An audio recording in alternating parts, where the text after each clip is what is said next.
एक चाय की दुकान पर दो बचपन के दोस्त रवि और सुरेश सालों बाद मिले। रवि, भाई इस बार पीएफ में 4.5 लाख जमा कर दिए, सोच कर कि रिटायरमेंट के लिए कुछ तो जोड़ूं। पर अब पता चला कि 2.5 लाख से ऊपर के ब्याज पर टैक्स देना पड़ेगा। सुरेश मुस्कराया।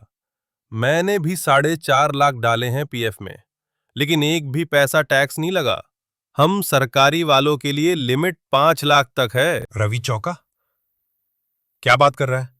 एक ही प्रोविडेंट फंड स्कीम, लेकिन नियम अलग। रवि थोड़ी देर चुप रहा, फिर बोला, पर सोचो सुरेश, तुम्हारे पास जॉब सिक्योरिटी है, फिक्स प्रमोशंस है, मेडिकल बेनिफिट्स हैं। हम प्राइवेट वालों के पास है सिर्फ दिन रात मेहनत, टारगेट का तनाव और हर साल एक डर, कहीं नौकरी ना चली जाए। सच कहें तो प्राइवेट नौकरी में ना तो स्थिरता है ना भरोसा। आज हो कल कोई मेल आ जाए, डियर एम्प्लॉई छटनी कर रहे हैं। और अब प्राइवेट वालों के पीएफ पर टैक्स की मार भी। एक तो सरकार नौकरी देती नहीं, और अगर कोई खुद कुछ करने की हिम्मत दिखाए, मेहनत से कमाए, कुछ बचत करे, तो उस पर टैक्स कम करने की जगह और ज्यादा लादा जाता है। चाय वाला हल्की मुस्कान के साथ, साहब, नियम बनाने वाले भी तो सरकारी कर्मचारी होते हैं जो अपने लिए कम और प्राइवेट नौकरी वालों के लिए ज्यादा टैक्स नियम बनाए हैं।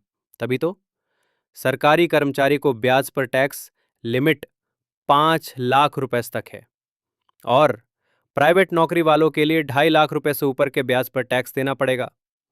और प्राइवेट वालों में ना एकता है ना संगठन।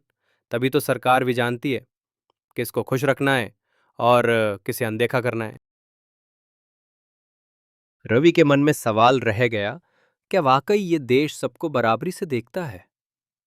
निष्कर्ष, जब एक ही नियम दो तरह से लागू हो तो वो नीति नहीं, पक्षपात बन जाती है। Please like, share, and subscribe my channel.